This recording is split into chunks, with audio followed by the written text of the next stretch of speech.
Ross Chastain used the wall all the way around this racetrack. Logano has been the class of the field. Check out the big brain on Brad. Yeah, I need to change my underwear. With practice and qualifying in the books from COTA, where Brian and I are in to talk all things outright odds, matchups, anything potential in the betting board window, as well as talk a lot of DraftKings. We'll go through the whole player pool. We'll talk through some of our favorite targets, favorite avoids, obviously.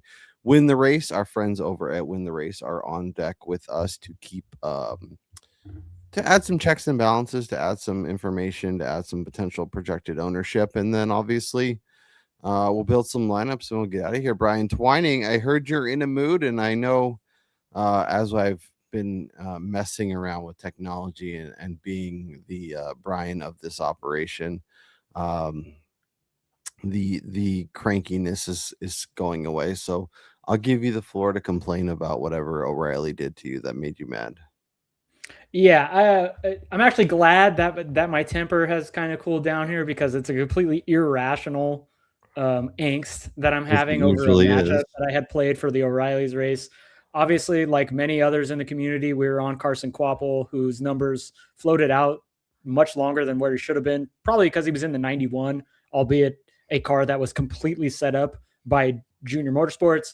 But when he got wrecked with about 3 or 4 to go, not only did the broadcast barely show it, but they didn't even make mention of the fact of how this guy, who was a perennial top 5 contender, top 10 car pretty much the entire day, sank all the way down to mid 20s, low 20s. And my annoyance part is that all of the utter chaos that ensued late in this race cost me what seemed to be an easily cashing Carson Kvapil over Jeb Burton on a road course, which more angrily, that I got more angry at the end because he got to Jeb's bumper on the last lap, finishing just a half a second behind him, despite getting spun out and wrecked and having to stop and get back started again. So yeah, I was flaming at the end of that race. Again, it's my own fault for placing bets on this thing, and we know this happens, especially at these races like this. But kudos to Shane Van Gisbergen, once again exhibiting the car control that the rest of the sport seems not to have, not making contact with anybody to pass 5 guys on the final restart. And then, I don't know if people saw it on social media, throwing the deuces out the window as he passed Mayer and Jesse Love and said, "Peace out, I'm gone." It's just so impressive watching that, which makes Sunday's race all the more anticipated and presenting more excitement because of what transpired today in qualifying. Yeah, obviously we'll dive into Sunday's activities because there's a lot to be excited about, a lot to think about, a lot to unpack. I will say I give the broadcast a little bit of credit only because I understand it's Shane versus Zillage. It's a road course. Like if it was a mile and a half or even like a short track, I might be like, well, that seems weird. But given the storylines they're trying to build and the fact that we get to see part 2 again on Sunday, I understand that piece a little bit. I also, when I saw how lit up the Discord was about fading Jeb Burton, I knew it wasn't going to end well for you. The juice was too much. Everybody was squeezing still, and I'm just like, glad I logged in when I logged in, because I would have been right on that gravy train with you. I mean, that's typically how this whole thing goes. I mean, when you feel like you have a big edge on the books, shit happens. Yeah. Unlike in football and basketball and other team sports and other sporting events, like your guy doesn't get taken out by somebody else's tomfoolery at the end of the race. Like it's just a very unique situation in sport to bet. Yep. Once again, today's show is brought to you by Win the Race, the NASCAR strategy platform built for fans who want more than just picks. 100,000 simulations. Obviously, the Discord that I referenced, it's going crazy for every series, every race, talking through bets, live opportunities. We're working on stuff as soon as the odds drop. Ryan and his crew have odds up for us. The Discord has full of really, really smart people. And it has the DFS tools, the track analytics, and everything else that can help your DFS, can help your bets, can help your just appreciation and understanding and excitement for the sport that we all love. So Brian Twining, let me turn these around. There we go. Let's jump in and talk some odds, because we were right, and I feel like the dumbest person in the world looking at what Tyler Reddick reopened. So let me share my screen here. Just a caveat real quick before we jump into this. I did add one more play prior to practice and qualifying. Okay. I had jumped on AJ Allmendinger top 10 plus 145 at DraftKings about 10 minutes before they decided to get practice going. And I'm very happy to be holding this number despite a reopener at another book that was very similar. So I mean, if the fact that it's still floating, that makes it even more interesting, I think. So if you're new here, make sure you click that like button. Make sure you click subscribe. Once again, we'll go through a betting board, talk through some of our thoughts there, opportunities, numbers that have gone too far, numbers that have floated to a range where it's more palatable. We'll also talk through DraftKings. We'll build a lineup after talking through the player pool. And if you don't ever have time or you want a little more information, aoppodcast.substack.com. Once again, aoppodcast.substack.com. Subscribe. It's a free newsletter. It's in your email inbox every race day, plus a recap in your feed or in your email Tuesday morning, talking through some early bets where I mentioned Tyler Reddick at 16 was a slam dunk. Tyler Reddick at 12 or 14 was probably a good move, but who knows? Obviously, the race hasn't happened. Shane could still kick the crap out of everybody. But the fact that we are sitting here right now, and I mentioned this in the article, I mentioned this when we talked, when was that? Tuesday? Tyler Reddick is 450 now. He was awesome in practice. He puts it on the pole. I don't have any Reddick exposure on my card, which is incredibly annoying given my optimism and excitement. But I guess, Brian, as we sit here now, he's kind of unbettable in most markets, right? Or is there, you think there's still juice there given how awesome he looked? Yeah, as the one person on the show that took the bait early in the week and attempted to go to the CLV casino and added the Reddick number. It was actually my only outright I had played outside the show as well, heading into practice and qualifying. I feel great about that number. Now, everybody knows the CLV casino closes as soon as qualifying ends, and usually we're not able to cash any of that shit anyway. Yeah. So, we'll see how this goes about on Sunday, but the momentum that Reddick carried into this race, a track that he has won at before, a track that he has top 5'd in the last 4 trips here in the next gen car. And as I had put my tinfoil hat on early in the week, the increase, albeit small, in horsepower, going back to what we saw in the Gen 6 era at road courses, to me really kind of said that this was the road courses were going to tilt back towards the road course guys that were in the sport before. Now, Shane Van Gisbergen, he qualified 13th. He's still going to be really good. He's the best in the sport at managing his tires. If you're on social media, and we got line movement right now, if you're on social media, and everybody that's in COTA this weekend has been asking drivers about like what makes Shane so much better than everybody else, to a man, everybody mentions his ability to preserve tires, something that we saw in practice. There was like 2.5, 3 seconds of fall off. That's going to be even more with the increased horsepower here. So obviously Reddick putting it on pole, it's going to be great for his prospects here when we drop the green flag on Sunday. Now, he did the same thing last year, and then he sank like a rock late in the first stint. So That's something they really have to work on. He's got to maintain being up front. Can't let Van Gisbergen get to the front because then he's going to check out. But as far as the numbers go, yeah, it's really hard to jump in at these short prices, especially with Shane going to be bearing down on him quite early. And, you know, there are a bunch of other guys in here who could pop up and surprise. I mean, the Toyotas, they didn't look great in practice. Fire off speed looked interesting, but after seeing what happened in qualifying, it became clear to me that most of the Yodas came out with the goal of, let's see how long we could keep the tires on this instead of trying to put down fast laps, because all of them improved upon their fastest lap in practice. All right, so I have two questions for you as we, think about what we saw today and then think about how that plays into Sunday's race. Does what you saw from Shane impact? Obviously, we know how good he can be, right? Like the fact that he won all the road courses doesn't, like, it's not shocking that he could be good here. Mm-hmm. But the fact that he was, I don't want to say underwhelming, but like he qualified 13th, which I think is a little shocking given where we expect him. And as you mentioned, how good a handful of these guys really, really looked. So it wasn't just one or the other, it was both. But given what we saw today, given the fact that he was able to pull away, does that make you feel more comfortable going to him on Sunday?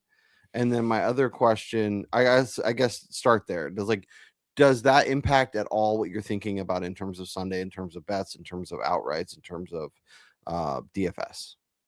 Well, I think the handle on Shane and the way that books are still looking at him as the prohibitive favorite is opening up value on a bunch of other guys. Look, Van Gisbergen's incredible, but with him starting 13th, unless he's able to make a bunch of passes fairly quick, the guys up front, they may be able to create enough separation to keep themselves in front of him for the majority of the race and create a small buffer once we start getting into pit stops and flipping stages and stuff like that, of guys that stay out, guys that pit. And so to me, I don't think Shane is really bettable at that plus 120 number right now, because if we see a similar race play out that we saw last year where he was getting destroyed on restarts and just getting bodied on those restarts, it's going to be tough for him to make up those positions, especially when you have the two guys that were the fastest cars late in the race last year, William Byron and Christopher Bell, both starting 4 rows in front of him. And they're probably going to be just as fast on the short runs. So it's going to be difficult for Shane to make up that ground late if he's not able to do it early. Yeah, no, I think that's completely fair. And then in terms of what we saw from Toyota, as you mentioned, practice, kind of underwhelmed, but qualifying looked awesome. Are you expecting to see what we saw in qualifying, or do you think they put everything into that lap and there's going to be a little regression to that expectation? Yeah, no, I really wasn't worried per se about the Toyotas during practice, just because with them all running similar lap times, it was apparent that they all came out with a similar goal of what they wanted to do during the practice session. And there were other guys that were out there that were throwing down hot laps. I mean, you can point to Ryan Blaney, for instance. Whether he was throwing down hot laps or just out there running, that car is a rocket, something we saw at Watkins Glen late last year. So don't sleep on the 12 car here, especially if he's able to get out to an early lead. He's got to obviously pass a bunch of guys, but Blaney, his car is fantastic. He was great on the fall off during practice, and he's got short run speed. So he's going to be good. And then the Toyotas, outside of maybe legacy, John Hunter Nemechek and Eric Jones, they're going to be on the struggle bus. Everybody else, they're probably going to be solid. Even Denny Hamlin, for instance, if tires really come into play, like if tire management is really that big of a deal here this weekend, even if it's on a road course, give me Denny Hamlin, the sport's premier tire manager on ovals, to figure something out at this track to be able to maintain decent running position. Yeah. So let's talk through some of those other names, because I think there's opportunity. We talked a little bit about this earlier in the week, and the reason I'm not holding a Reddick ticket right now is because my expectation was, either you bet SVG or work under the impression that he's going to smoke the field, or you work under the impression that this is a wide open race, which as of now, it kind of seems like it might be, and you kind of bet some of these other guys. Given where we're sitting right now, even like as you mentioned, the best number you can get on SVG is plus 150 at MGM. Are you still open to? Are you still kind of on that binary, either SVG or other names, or do you think, especially if you bet SVG prior to practice and qualifying, that some of the other names are a little more compelling at this point and worth at least nibbling on to see if you can get a little exposure to kind of avoid getting completely smoked? Well, the majority of the guys that are interesting post qualifying, their numbers have all gotten much shorter. So it's going to be a lot more difficult to cover your ass if you jumped on Shane pre-practice and qualifying. And like I said, he looked fine in practice, but again, starting 13th, I don't care how good he is. That's going to be hard to overcome when there's a bunch of really good cars in front of him. And if we get shenanigans and wrecks and that kind of bull crap where the runs aren't long, where tires can actually come into play, it's going to be even more difficult. Yeah, Ryan Blaney at 12 is crazy. He was 450 on the offshore and a top four, and it didn't pull the trigger. And I have a feeling that's going to be another one I regret. But so Reddick, obviously 450. Zilich, now you can get him at 750. I think that 750 is the best number you can get in market. Yeah. Is he a little more interesting at that price, or is he still? Yeah, I think long-term Connor is going to be phenomenal. And I think obviously in the car he gets to drive in Xfinity, he's going to be phenomenal. But like, he feels like a guy who's in like 2 years is like kicking ass and taking names, not this year. And yeah, it's going to be really difficult for Zilich. I mean, if I'm talking about it's going to be difficult on SVG here, imagine the difficulties that Zilich is going to face when he's a rookie in the Cup Series and he's facing guys that are maybe not of equal, just pure talent, but have so much more experience than him in this car. Mm-hmm. I have a hard time believing he's going to be up there battling for a race win unless everything goes his way. Like he keeps it clean the entire race. But the thing is, veterans aren't going to give him a pass. Like they're not going to allow him to just pass them.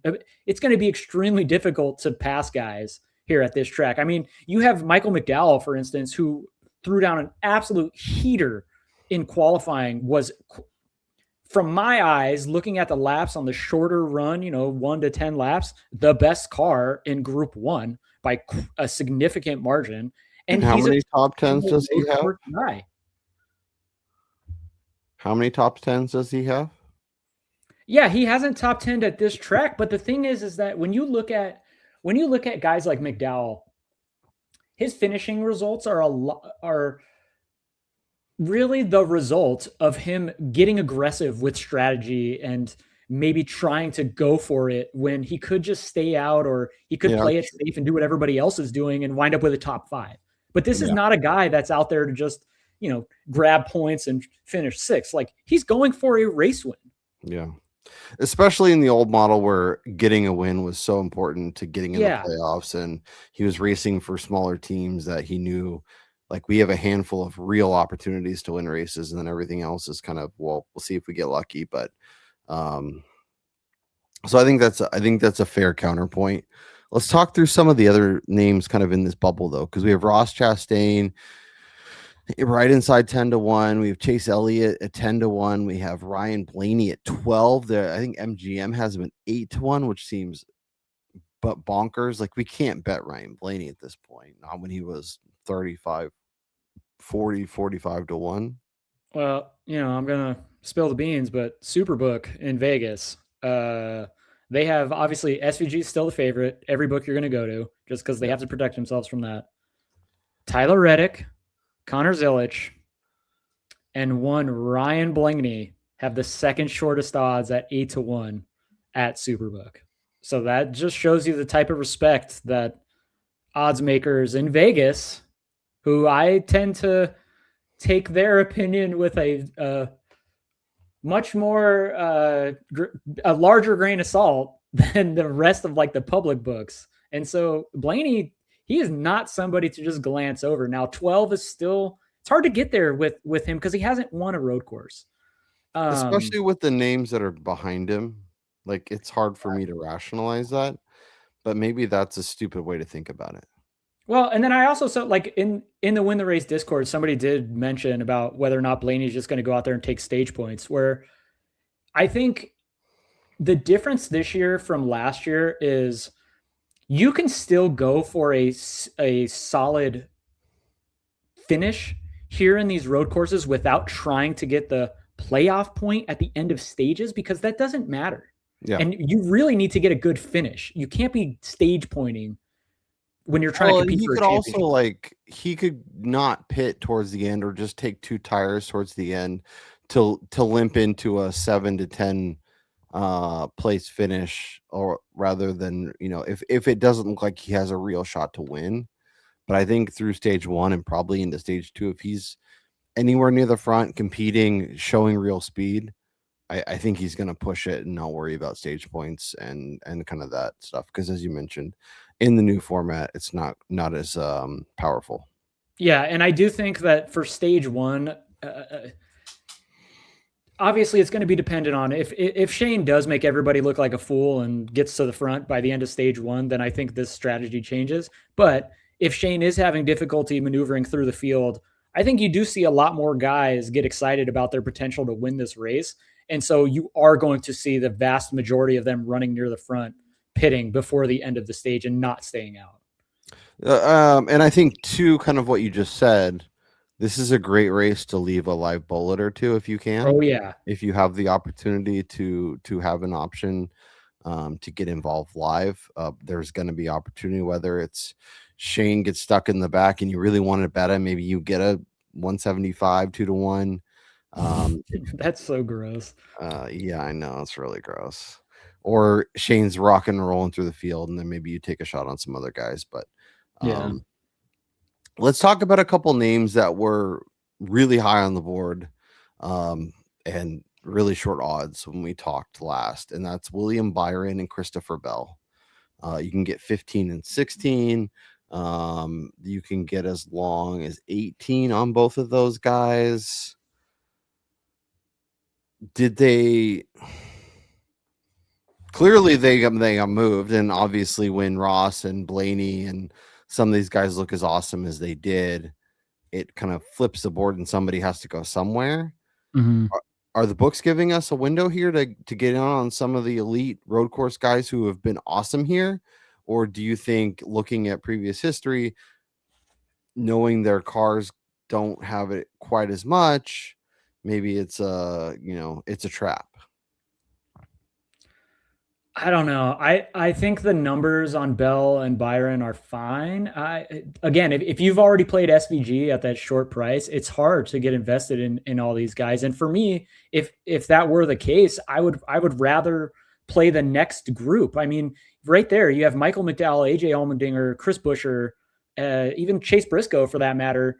I mean, to the lesser extent of those previous guys I mentioned, but McDowell and Dinger, as I said at the beginning of the show here, the fact that we went up in horsepower again and it's tilting the scales back towards the traditional road course guys, those two guys to me are very live this weekend in that they have the experience over a lot of these young guys in racing in that package on road courses. And so to me, I would much rather play those prices right now pre-race and expect them to potentially move forward as the race gets longer into the day, and then just keep an eye on a guy like Byron or Bell to see if they really have the speed that we saw them kind of show in qualifying, as opposed to their practices, which were sporadic. Because like Bell, he only ran like 4 laps, I think, and then he came down pit road, he made an adjustment, came back out, still wasn't super fast. And then Byron, him and Larson waited to go out before cars like laid down rubber or something early in their session, and him and Larson weren't all that impressive either. And so I'm less excited to play them pre-green flag than I am a guy like McDowell or Allmendinger or Chase Briscoe, who we saw last year. The 19 car has speed at almost every single track we go to. Yeah, and I think if you're on the lower end of those Bell and Byron prices, especially, it's even more advantageous to wait, because even if they come out and you're like, oh shit, they figured out something, you're betting it at 12 or 14 or even 10, that's fine. But like if Dinger comes out or Busher comes out and they're contending quickly, those 35s are going to become 14s real fast, and then you're going to be like, I don't know. So I like where your head's at, and I think placement markets for a lot of these guys, even the guys that are floating, like if you wanted to get some Bell or Byron on your card, maybe you don't even look at the outright market. Maybe you look at top fives, look at some matchups, and maybe with the increased odds, you feel a little bit better about the numbers that the books are hanging. Like 450 for a top 3, 170 for a top 5, 250 for a top 5, and Christopher Bell for a guy that, I mean, this is basically what he does here. That feels pretty good. Yeah, and then I'd be remiss if we didn't mention Chase Elliott. I started to come around on him very late this week, probably really this morning. I was frantically trying to get funds into my accounts offshore because I wanted to smash the living hell out of a top 10 price on him at my bookie of all places. It was like plus 112 for a top 10. And going back to what I was saying about McDowell and Allmendinger, I really think Elliott is a guy who could shine in this new package, or old pack, like return to the package, I guess you could say. Because who was the road course guy prior to the inaugural season of the next gen car? Yeah, I mean, there was 2 names that I shouted out in the Discord when lines dropped, and it was Reddick and it was Chase Elliott. Yeah, did I bet either of them? No, I didn't. Because why? Because I don't like free money. It's not free money. The thing is, you know, it's the first race in the package, first points race in the package, first road course in the package, and first road course for that matter in the new Chevy body style, which I don't know how much that's going to play into the race itself. We got tire packs now and turns 4, 5, 6, whatever, A, B, C, D, whatever the hell they want to call them. But yeah, like I think Christopher Bell. I think Chase Elliott is going to return to his road course level that we saw prior to the next gen car, and maybe not be a race winning car, but definitely going to be a top 5 contender in my opinion. Yeah. Oh, and you could see.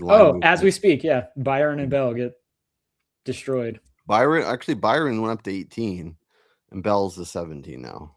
Well, that's what I mean. Yeah, they get shorter. Was that Reddick numbers or was that Zilich? Reddick's now 5 instead of 450. Zilich is now 750. Yeah, who Bell's just took 17 instead of 18, and Byron is 18 instead. Or it actually Byron and Bell extended out a little bit. Blaney's now 950. He was 12, right? Mm-hmm. Yeah, he's the one taking money. That's interesting. Man, if Ryan Blaney wins a road course and we're not on it, I am going to be so sad. If Blaney beats SVG, Chris Bell, Tyler Reddick, Michael McDowell, AJ Allmendinger, William Byron, like what are we doing? Wow, come on. I'm just saying, like if he beat Gibbs, I know it's like a joke and he's like kind of ridiculous, but like on road courses he's competitive. He's definitely good on road courses for sure. So I'm gonna be curious to see what people are looking at as they're watching this, because I think the numbers are going to be all over. Yeah, I got to imagine some of these prices are going to be destroyed by the time we come back. So you're not grabbing Blaney at 12 if you can get it? Man, it's just, I mean, as we've said on the show, and I'm sure people have noticed, I've become a very timid better from my first couple of seasons doing this. Especially early. I think it's smart to be patient. Like, I know it's compelling, but like if I told you pre-flop that Blaney was going to be 12, you'd be like, there's no way in the world I'm betting that, especially with Reddick awesome and on the pole, SVG here, Zilich here. like all the names that we talked about. Like, it's compelling, and if he wins, like, obviously we're going to be sitting on the couch cheering for him as big Blaney fans. But I don't think either of us are going to be holding any tickets on him. Yeah, I do think that for show purposes, I am going to grab a little bit of McDowell. Blaney is minus 200 in the top Ford market. He was 450 on our favorite offshore. There is definitely a non-zero chance that he has a pit road mishap. And yeah. Do we just bet Buescher at this point and expect him to be what pre-flop said he was? Especially as someone who's optimistic about Buescher.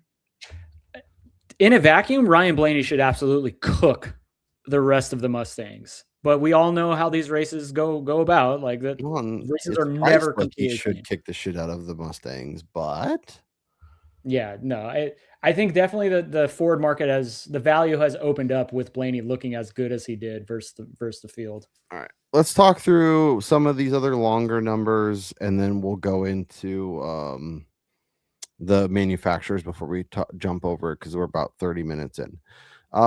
Anyone like beyond like that 30-1 number, like Buescher at 50, is that interesting to you? Kyle Busch, I know he had his mishaps. He's a great, like, I think he's like a top 10er. Bowman was somebody I was excited about. Obviously, he wasn't great. Daniel Suarez, are we just like writing him off? Where are we at with those guys? Yeah, I'm definitely not playing Suarez to win. What about like a top? Are you still excited about your top 10 price? Yeah, I still like the top 10 price. I know he didn't look great in qualifying, and he didn't have the single lap speed like we've gotten accustomed to seeing from that team, but different team, probably slightly different setup for him. But I do think over the long run, a track that he's pretty familiar with, he should be able to do pretty well. So I'm okay with that. All right, let's look at a couple of these top manufacturers before we jump over and talk DraftKings. Blaney, as I mentioned, minus 200, minus 230. You can get Buescher at 3-1. Cindric. Is there anyone not named Buescher that you're interested at their prices, potentially laying a little, like Gragson at 85? Absolutely. I'm not playing Gragson. I do think that Gilliland and Zane Smith still open up some decent potential there. I mean, Zane Smith has just been wheeling it the last 8 to 10 races that we've seen out of him, and he's getting better and better at every single track. And as we were saying in the Discord, like maybe Zane Smith is the guy that we thought he was when he first came up to the Cup Series, and maybe that's finally playing out here. Yeah, it's funny how things work out like that. Yeah. Obviously Shane is short. Are you interested in anybody else in the top Chevy market, or is if you're going there, you're just going to the winning the race board? Oh man, I would say that somebody like Chastain, I don't feel as comfortable playing him to win the race, but getting him at plus 650 when he was maybe a little bit better than the 97 in practice, clearly faster in qualifying. And so I don't hate playing that plus 650. And then again, going back to what I said about Chase Elliott, if the tires matter, we saw what he was able to do last year where tire wear allowed him to absolutely crush people late in the race. He had fresher tires, but he's able to keep his stuff on it on road courses. And it does play out as my tinfoil hat self keeps envisioning. Him at plus 750 is a decent number because he doesn't have to win the race here. He just has to stay in front of Shane. Yeah. And I think that's an interesting way to play it if you already bet Shane, is to bet top Chevy and grab a couple longer numbers. Even if you like Byron or Larson or somebody, McDowell at 20. That could be an interesting way where you go, okay, the Toyotas are clearly awesome, but the ones that I will actually want to bet are really, really short. Maybe I work under the premise that maybe Ryan Blaney is just going to kick the shit out of the field, or maybe that that Tyler Reddick's going to get his third win in a row. But I already bet Shane, so I'm not going to bet their outright prices. But maybe I bet Chase Elliott or William Byron here, and then if they're the top Chevy, even if they don't win the race, then I'm still getting some of that money back and kind of balancing out my exposure. So that could be an interesting way to play it. Once again, Reddick minus 200. By the way, a Blaney, SVG, Tyler Reddick parlay. Who ruins that? Probably Top Toyota. No way. He's so good here. Yeah, it's interesting. Like so that. This is Tyler Reddick's road course. Okay. So if not Reddick, then Bell, Briscoe, Gibbs, Wallace. Look, I would not hate. I mean, this is going to sound disgusting. I would not hate taking a swing at Denny in this. Yeah, I don't hate that. Think about how good he is at tire management and braking and like I don't know. I just have a feeling about that. But could that be like fifth or sixth place? Could we get a few, like say Blaney and then Chase, SVG? Like, what's the most realistic, like lowest position? Fourth, fifth to be top Toyota? Do you understand what I'm saying? Yeah. Well, I mean, realistically, when you look at the Toyotas, I mean, you got Reddick, Bell, Briscoe. I don't have faith in Gibbs. So, I mean, like, if Denny can just hang around and maybe get off strategy, like, I don't know, 35-1 for one of the sport's best drivers. I know he's not great at road courses, but yeah, it would be interesting. All right, well, let's once again, all of our full betting card will be on aoppodcast.substack.com. Once again, aoppodcast.substack.com. Our full betting card will be there. Links to these episodes, DraftKings write-ups, all that good stuff. Let's talk some DraftKings. We'll build some lineups. We'll have some fun. SVG starting 13th at 13K. Smash or pass? I mean, you have to smash that. Like, yeah, I think you can get weird with a couple lineups in the case that, you know, he really doesn't have it, and you know that probably like 60% at least in tournaments are going to be playing him. You know, in cash he's going to be 100% rostered. Yeah, I mean, he on the cash score on Win the Race, he's number one. It's pretty sizable gap. Zilich, is he going to be over-owned relative to what his actual expectations are? I sure hope so. Or is he somebody that, like, if you're like, I'm looking for a name near the top that I want to fade a little bit, he's the easy one, right? Yeah, because it saves you a ton of salary too. I mean, you go right below him. I know you're losing all those position points, but William Byron and Christopher Bell, they have 15 spots ahead of Zilich. So that's 15 less or 14 less cars that they have to try to work through to get to the front. Yeah, and this isn't stack the back week at the road course. No, exactly. Byron, Bell, Reddick, Larson, Elliott round out the 9K and above.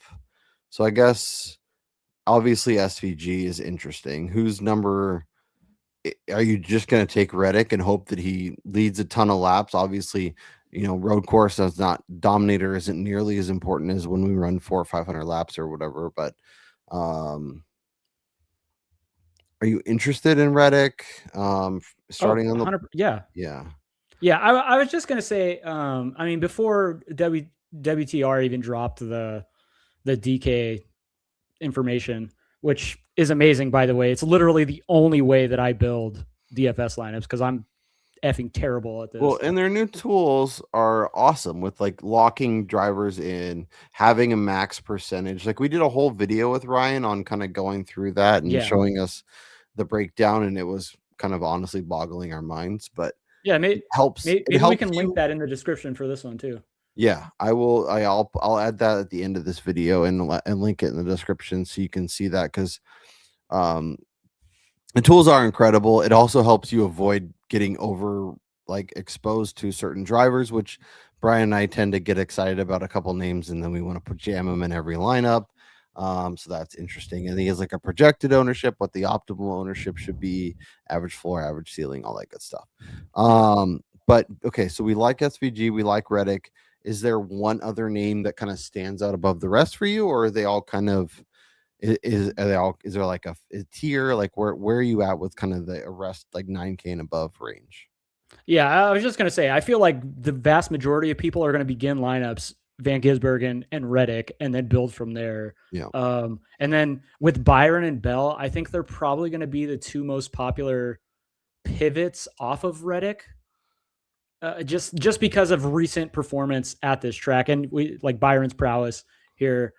But for me, again, I would rather dip into that 8K range. Like if we were gonna have Reddick, I would rather go down and say like a Busher. Because I think he's gonna go a little bit. I don't want to say overlooked, but I think his roster percentage might be a little bit lower than what we had expected coming into the week. And we know how good he is at just getting to the end of these races. And honestly, so when you have everybody around him that is going to be very heavily rostered, you might be getting a little bit of a discount on him. I kind of like, as you mentioned, with SVG Reddick being an easy click, maybe we go SVG, but then we go down and grab an Elliott. Or maybe Briscoe might be. I don't know if he's quite there. Maybe you like Dinger. Like there's okay, so even Ross Chastain. I was just going to say, although I'm a little bit timid to play him in the betting market, I certainly think Chastain, with the speed that he showed in qualifying, and the fact that he's been good here at COTA in the past, and he's won a road course in the next gen era. Obviously, I don't think he's going to be the best at managing his tires, but so there's definitely that worry. But if the speed's there, he could maybe overcome that. If you were to fade Reddick here and go SVG Chastain, that would be a decent start, in my opinion. I like that. Kyle Busch, I think, is going to be a click for me. I know he's no. Okay, I'm Kyle Busch having to work through the squirrels. He's just like I know he sucks. When he is a squirrel at this stage of the career with RCR. You know what, Brian? If we're gonna get nuts, let's get nuts. I'm just saying here. I think starting 30th, he will reward people that leaned on him. Alex Bowman, let's dump into the 7K range. So we have Bowman, we have Gibbs, we have McDowell, we have Blaney, Logano, Cindric, Hamlin, Priest. And then we'll dive into the next in a minute. So you mentioned, is this another, like we talked about with Chastain, where Blaney makes sense, as maybe we don't want to bet him at 8 or 12 or whatever he's sitting at currently. But if the books seem to like him as much and the market's saying they think he's really got a shot, starting SVG and then Blaney and then kind of getting the rest of your lineup from there, that could be an interesting way, especially because given where he's starting, I mean, you're saving 2,000 on Reddick, and if they're anywhere near the same like kind of expectations from a betting window, from kind of all that stuff, that could be a nice way to really pivot and then kind of build. And then, as we talked about, like neither of us really want to bet Blaney, so if we're that disgusted, I feel like the market could be really disgusted, especially when other names are floating around even in this range. So I think he's an interesting pivot as well. Yeah, the only worry there with Blaney is if Tyler Reddick is the guy and you need to have him, you're going to gain 2 spots, like maybe 1 spot. And so if he doesn't get to the front and lead laps, then you're really relying on him getting to the finish at the same position or even gaining like 1 spot. Then his ceiling is really capped there. Do you have interest in not using SVG and starting with Reddick and kind of building from there too? Or I pushing it? Look, based on what we saw today, he could be doing the same thing he did in the Xfinity race, where he was kind of looking human, and then at the end he just said, after this, I'm turning on my Thanos mode. But there is definitely a possibility that the car just isn't underneath him here, and he's going to have issues, like I was saying at the lead-in, with having trouble passing guys and all that stuff on the short run. So yeah, you can't use Shane in all your lineups this weekend. There's too much uncertainty with the new package and the new body style and where he's starting. Like, this is the first time he's starting this far back to begin a race. And also the fact that he's $3,000 more than the rest. Yeah, exactly. And he's so expensive. All right. Anybody else in this 7K range jumping out to you? Do you want to use some McDowell? Do you want to use some Cindric? Do you want to do I think we're in on Chastain. I'm obviously in on Busch or not. Bowman, McDowell, Cindric, any of the names in there that are interesting to you? Cindric is just so difficult to pinpoint, and I know he's going to be semi-popular with where he's starting, but I also see him probably having a higher chance of being involved in one of the wrecks with Kyle Busch in the back with the Squirrels. So I don't know. Him and Busch are not guys that I'm like, oh yeah, I got to play them for their placement points. Let's go into the cheaper options. Suarez 23rd, host of our 12th, Bubba 24th, Brad K. Do we think Joey Hand gets in that car? All signs are pointing to Keselowski completing the race. He's been adamant with all the pressers and interviews that I've seen on social media that he's going to try to do the entire thing. Yeah, well, and it seemed like they were mentioned on the broadcast this morning that if their Joey Hand is going to drive it, they're going to have to adjust the interior of the car. So I think it's a decision he has to make today, and I think obviously all the practice and then obviously qualifying was a good barometer in how he's going to feel afterwards. So in theory we should know, but who knows? And also too, if they were to make a change in the race, because they would probably have to take out the seat insert and also make an adjustment to the steering wheel, like by all probabilities, he's probably going a lap down. And so you're losing any value that you would have usually gotten with having a guy like Hand in the car as opposed to Brad. Yeah. Yep. Gilliland, John Hunter, Eric Jones, Jesse Love. Jesse Love was impressive in practice, and he was wheeling that thing in the Xfinity race as well. So he's definitely somebody on the radar. Especially when you're dipping below 6K, like there's not a lot that tickles your fancy, but he is interesting. Anyone down here in this 5K range that you could convince yourself is worth taking a stab on? Yeah, I think Josh Berry, there was a few laps that he threw down during practice that I was even shocked by. And I know he's probably going to fit the mold of the Austin Cindric and the Kyle Busch for me, where he's going to be spinning out at some point in the race. But, we have this talk all the time about when we go to short tracks where the road course guys are good because they have to use the brake on road courses. So they're decent at tracks where you have to use the brake entering corners. Why can't that translate even a little bit from short track guys going into road courses where the brakes become more of an important aspect of the driving, especially if I'm going to keep referencing this. The increased horsepower plays that big of a role in the braking distances that these cars have. A guy like Josh Berry, who we've seen be really good at the shorter flats, at the flat tracks where braking into corners is paramount. Him running 20th or finishing 15th is not out of the realm of possibility. And at $5,200, if he could just get this thing to the finish and finish right there, I think that'd be a steal, because I don't think many people are going to be playing him. No. In fact, he has the third lowest roster percentage according to Win the Race. Yeah, and that number might be a little high too. Yeah, exactly my point. So, I mean, again, throwing darts, because especially at a road course, the funnel of guys that people are going to be using here is very narrow. Yeah. And if you want to get involved heavily at the top, I think getting down into these names can be pretty gross. So I'm going to make him our first click, and we're going to build a lineup, and we're going to go up, and we're going to grab Shane. All right, Reddick. I will give you the next click Reddick. Wherever you want to go. Reddick. Okay. Yeah. T. Weiler, come on down. Okay.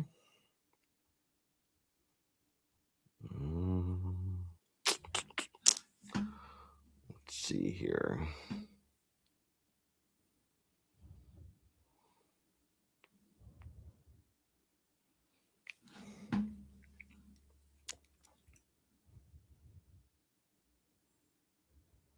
This might not be a bad spot for Jesse Liv. Okay. I like that. I think that opens up more for up here, which I appreciate. I don't know that I love Barry and love 250, but I think that's definitely a unique path to get us some names that not everybody's going to be on. Who doesn't love berries? I mean, fair.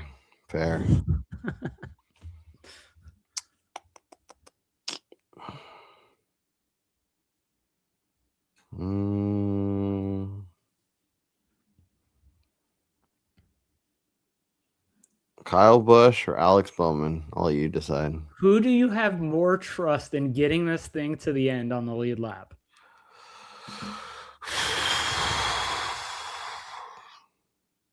Here or in general? I think you have to weigh both equally. Okay. And they might counteract each other and then make it a wash, and then that means don't play either of them. Yeah.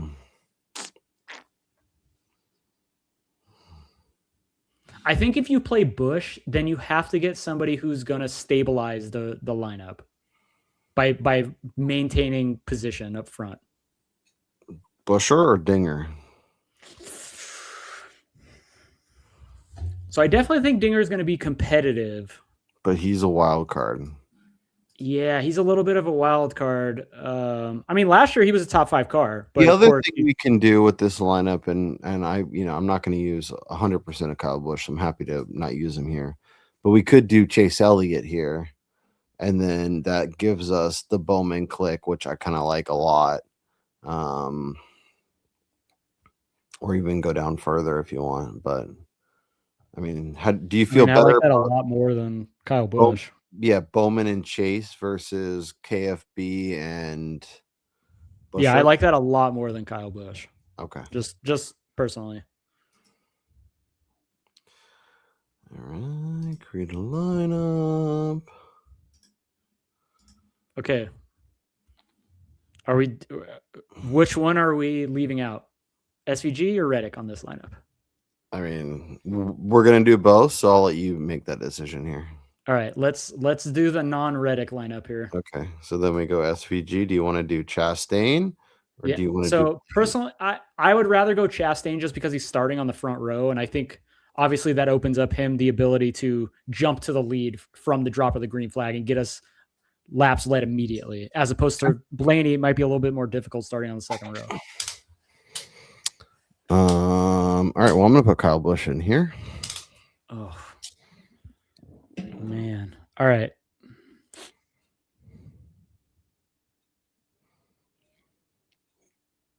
Denny. We got to find a cheapo.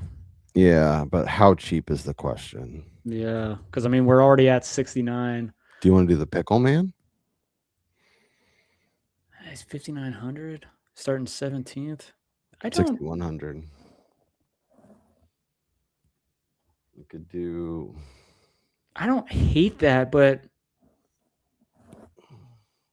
we could do Bubba, but I think we should do him next with the Reddick lineup because that makes it feels a little better. Yeah.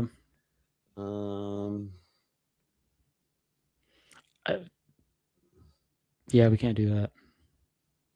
Suarez? I mean, I think Suarez is going to be fine, but again, I think that definitely narrows down the potential. Like, then we still have to get a super cheap option here to open up. Well, let's put him in and see what happens. And then, like I said, we can him or Kyle Busch. I'm happy to pivot off of if it makes sense. Do you want to go to Cindric at all?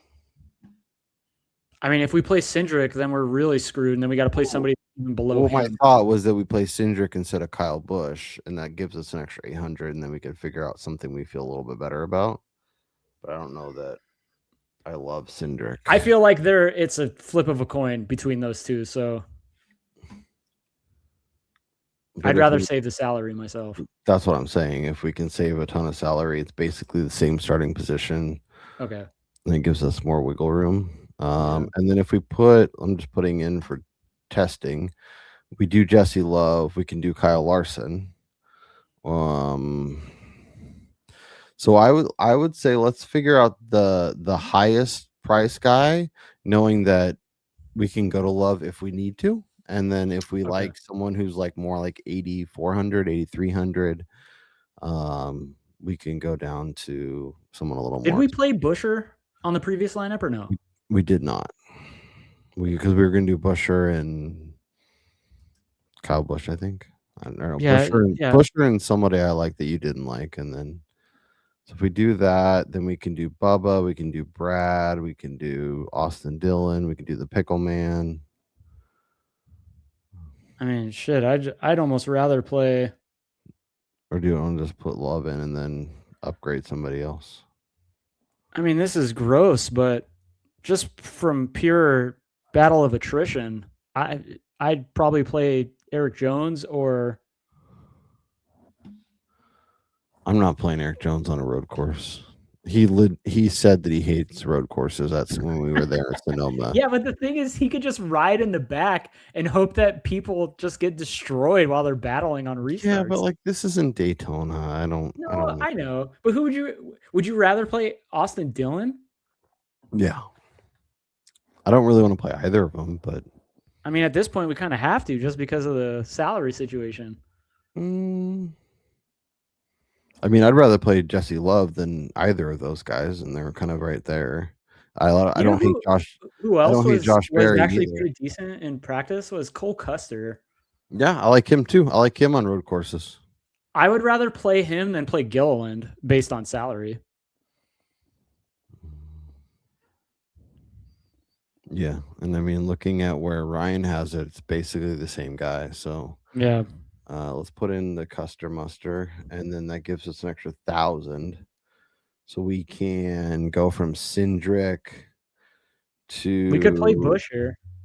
Mm-hmm. All right. Or I'm okay with Busch if you want to play Busch. Yeah. So do we want to take Suarez out and make that Kyle Busch? Or do we want to take Cindric out? No, Suarez and Busch. Because we can't have Cindric and Busch. Yeah, that's fair. They're gonna wreck each other. Well, then I guess it's black hole in either lineup.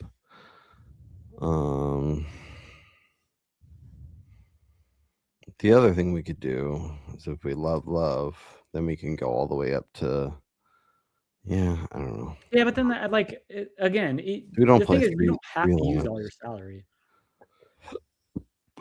And I also don't want to play Love in if we're gonna do 3 lineups, I don't want to play him in all 3. Yeah, no, I agree. Or even in 2, really. I don't want to. All right. So this is SVG free. Tyler Reddick. Bubba Wallace. Do you like Bubba at all? I don't hate him. He's gotten better at road courses. Do you want to do Zilich? This would be the one. I don't want to pay 11.5 for a guy that wasn't. Yeah, no, I like it. Byron? Can we do a Byron lineup here?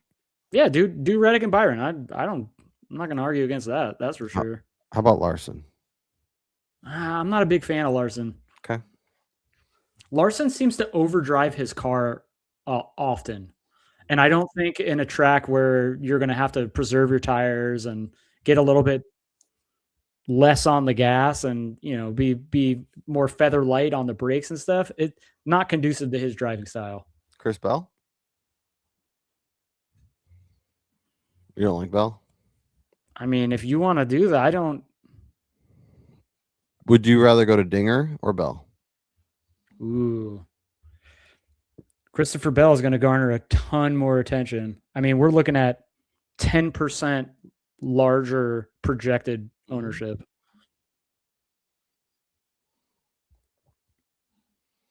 Or you could do McDowell. Man, that's even more. That's like 20. Mm-hmm. It's half the ownership. But do you think he has the same upside? That's the question. I mean, McDowell, you know what you're getting with him. He's the stereotypical new aged power hitter in Major League Baseball. He's either hitting a home run or striking out.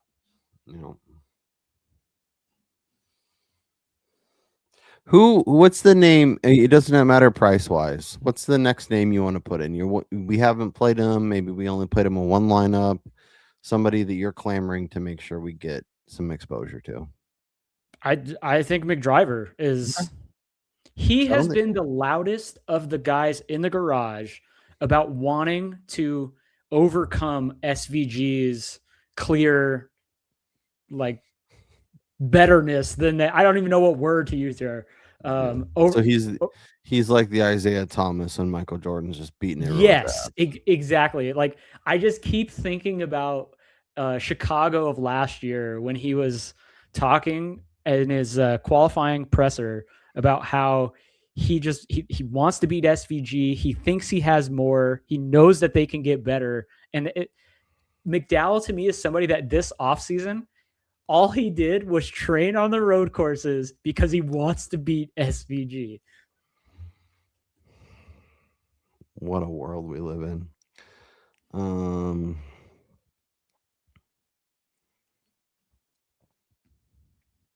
Do you want Busher? Well, how much is Bubba? Oh, that's a good call. It's 6,500. I think we play Bubba here. That makes sense, and then we can get spicy. So we just played Busher in the last lineup. Doing Briscoe? That's hard because then you got 3 guys starting at 6th or higher. Yeah.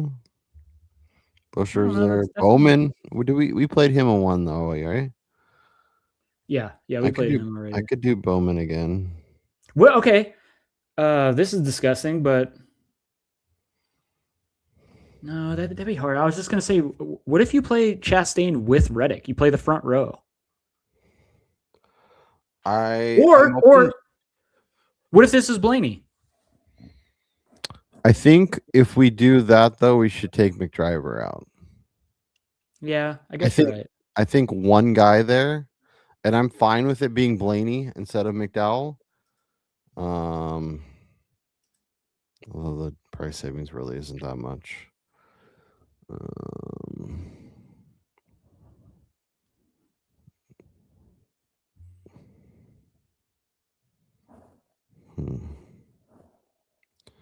We didn't play Cindric, right?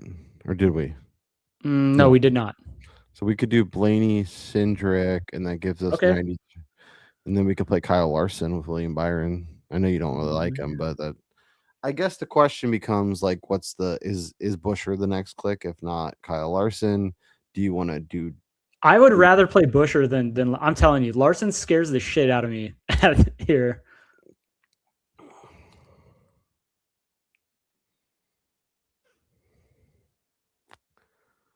And if we play Busher, then we have like 1,000. So we need to upgrade somebody. I mean, we could upgrade Bubba. We could go to.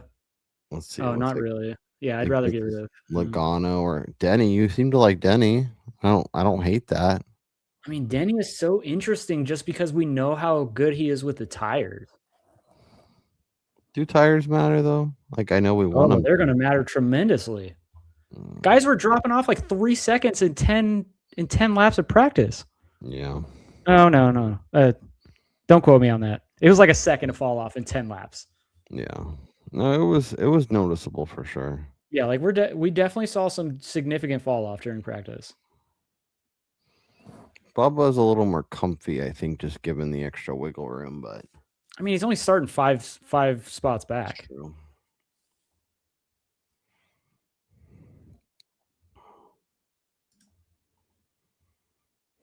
Interesting too, when you do consider the point situation, I think a guy like Hamlin will wind up taking stage points just because he's probably not going to be running inside the top 10 for the majority of the day. So he'll probably be one of the ones that stays out. Him, Logano, Kozlowski, guys like that.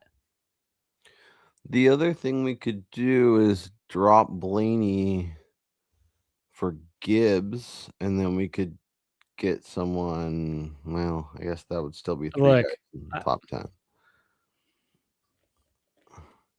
I guess on Hamlin, by the way. Here's my question, because we have the wiggle room.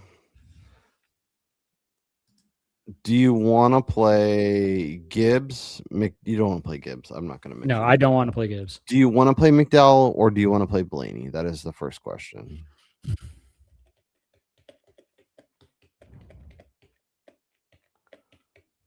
I mean, Blaney had a rocket ship. Okay. Going to the moon, Alice. And on Hamlin, real quick. What's that? 14th, 18th, 16th, 14th, 21st. So he's basically going to finish where he started. But he also could move up if there's any carnage in front of him. And if tires matter more. No, we're not playing Logano over Hamlin. It'll be interesting to see like what Priest has here, because he was actually decent towards the back half of this season in road courses, and we haven't really yeah, but like he won a stage, but then like does that matter here and all that good stuff? Oh shit, we've gone over an hour. All right, let's figure out our. Do you want to just do Denny and then call it a day, or do you want to do Suarez and then? Yeah, I don't want to get too exposed to Suarez. Look, I just talked to myself that I don't hate Priest. Yeah, with Busher, I'm fine with it. Because you're getting a significant amount more placements too. You're getting 10 more placement points. And then Ty Gibbs. Over who? Cindric. No. That's 19 spots. Okay. Is that our final click? Yes. Okay, done. 3 lineups in the books. SVG, Reddick, Elliott, Bowman, Barry, Love. SVG, Busher, Chastain, Kyle Busch, Suarez, Custer, Byron, Reddick, Busher, Blaney, Cindric, Priest. Those are the 3 lineups we're going to enter in the contest. I'll probably do a gross lineup with Ty Gibbs and some other guys that Brian wouldn't let me click, but that's okay. That's what I'm here for. Make sure you go check out the newsletter to find our final bets, some of our write-ups, all that good stuff. Subscribe for free. There is a pay option if you want to support us, but completely not required and not expected. But if you feel like you want to support us, absolutely do that. Support our friends Win the Race. They put out an exceptional product. Their Discord is popping. Highly recommend jumping in and getting at least try it out for like a month, see if you like it, and if it doesn't help you, then whatever. But I think you'll find value between the simulations, between the Discord, between the track tools, between not having to use driver averages every Saturday or Sunday when you're prepping for races, all of that good stuff. For Brian Twining, I'm Kyle Robert. Let's cash some tickets. Let's win some money on DraftKings. And let's recap next week to talk through it all. And we're one step closer to Phoenix. Vegas. We got Phoenix next week. Then Brian and I are going to be trackside in Vegas. Very excited about that. You're going to be at Phoenix too, right, Brian? Yep. Oh yeah, Brian. This is the Brian swing of NASCAR track. So make sure if you are going to be at the track in either Phoenix or Vegas, you let us know. We'd love to come say hello. And appreciate everybody who has watched, who has clicked, who has liked, who has subscribed, who has told a friend, who has done anything and everything to help this thing go. We are almost to 1,500 subs. We'd love to get there. We'd love to get to 2,000 before the end of the season. So tell a friend, tell a family, tell your NASCAR loving uncle, aunt, sister, whatever. And we'll be back to recap all that was on Wednesday. So make sure you have those bell notifications on. For Brian Twining, I'm Kyle Robert. Enjoy the rest of the race, or enjoy the race, enjoy your weekend, and we'll talk to you next time.